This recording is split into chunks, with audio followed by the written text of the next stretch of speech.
How come the opportunity that changes everything rarely looks like an opportunity when it arrives? Doesn't grab you by the shoulders, doesn't give you time to prepare, sure as hell doesn't wait till you're ready. It calls on a Thursday afternoon, says it needs an answer by Sunday night. This is a story of a phone call I almost missed, and the 3 days that quietly changed the trajectory of everything after. Today I want to talk to the artist who's been doing the work, writing the songs, getting in the studio, building something, but just hasn't quite seemed to figure out how to make the business side of that work for them just yet. Because here's the thing that often takes a little while to realize. The music business rewards the prepared. Not the most talented, not the most connected, but the ones who are actually doing the work ahead of time and were ready to move when the opportunity appeared. If you're new to the channel, I'm Tony Lucca, singer, songwriter, musician, and career mentor with over 30 plus years of industry experience. If this is the kind of content you're into, go ahead and drop a like and a subscribe below. It really does help support the channel. Opportunities in this business never come through the front door. They always come sideways, through a relationship you almost didn't maintain, through a meeting you almost canceled, through a phone call on a Thursday afternoon from someone who just happened to have you top of mind. Artists who build lasting careers aren't necessarily the ones with the most talent in the room.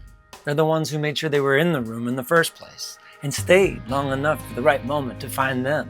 You can't manufacture the moment, but you can make sure you're impossible to overlook when it arrives. Back in 2006, I was a few albums deep into my career, and I had just finished work on my fourth studio album, Canyon Songs. At the time, I had a publishing administration deal with a company called Bug Music out of LA. Small enough that you knew everybody on staff, but big enough to have an office on Sunset Boulevard. Okay. Now, for the uninitiated, a publishing administration deal, or admin deal, is basically like having an agent for your catalog. Someone to register the works, to handle all the paperwork, and to optimize your catalog to make sure it's earning everything it deserves to earn. Instead of coughing up half or all of your publishing, you just pay a small percentage, like 10 to 25% of everything your catalog earns. It's one of the smartest early moves an independent artist can make. If you want to hear more about pub deals, go ahead and just write pub deal down in the comments below and we'll do a deeper dive later on. At Bug Music, I had two people specifically that really went to bat for me, Eddie Gomez and Mara Schwartz. I made a point to regularly stay in contact with them. I'd come in for routine meetings to get some actual FaceTimes, some brainstorming, they'd show them new music. It was the kind of relationship maintenance that feels optional until the day it suddenly isn't. One day I went in to share with them an advanced copy of Canyon Songs. They loved it, thought it had tons of placement potential.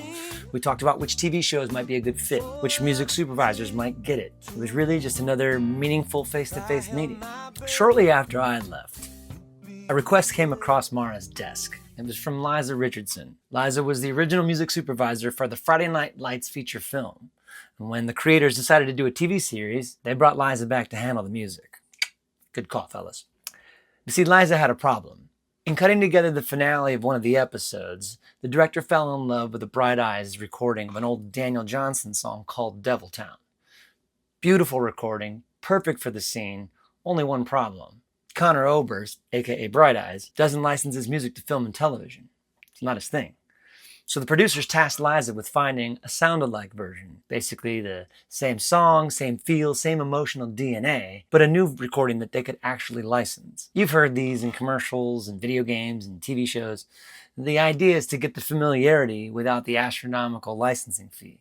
Or in this case, without losing the song altogether. Having just met with me that very morning, with Canyon Songs still fresh on her mind, Mara called me that very afternoon. She said, "Hey, I might have something for you. It's on spec. There are other submissions in the running. It's due Sunday night. Are you in?" This was Thursday. So I called my good friend and co-producer Mike Viscara, who I'd just finished Canyon Songs with. And I said, "What do you say? We give it a shot?" He said, "Pick up a bottle of tequila and meet me at my place this evening."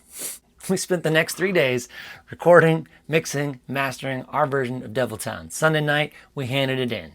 A couple days later, I'm on the phone with Liza Richardson. We got the placement. Now, a quick note on placements worth understanding. That the value of a licensing fee is often directly proportionate to how much of the song they use in the scene and how prominent it is in the scene. This wasn't a background cue.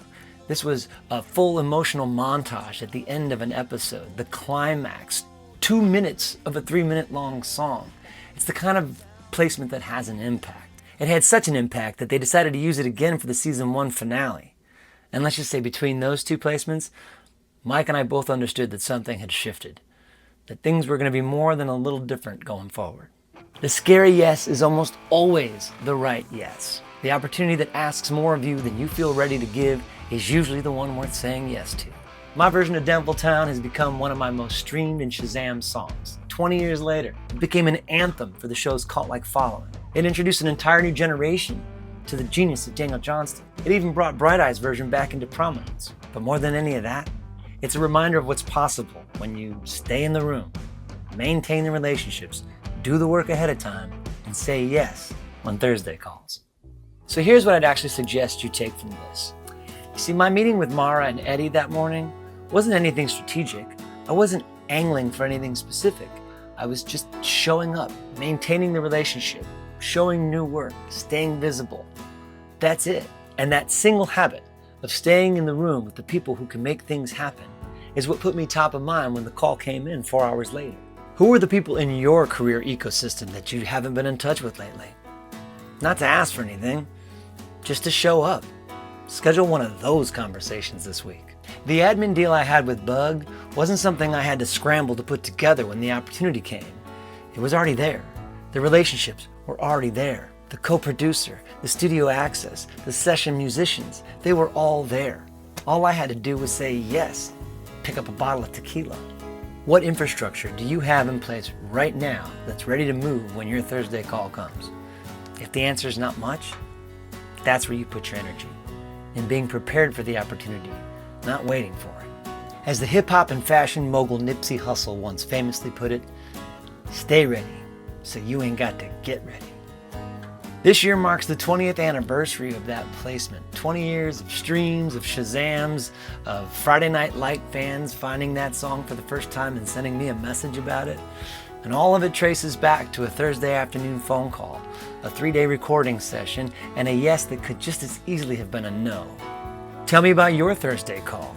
You know, the opportunity that showed up sideways, faster than you expected, asked more of you than you felt ready to give. What'd you do? Did you say yes?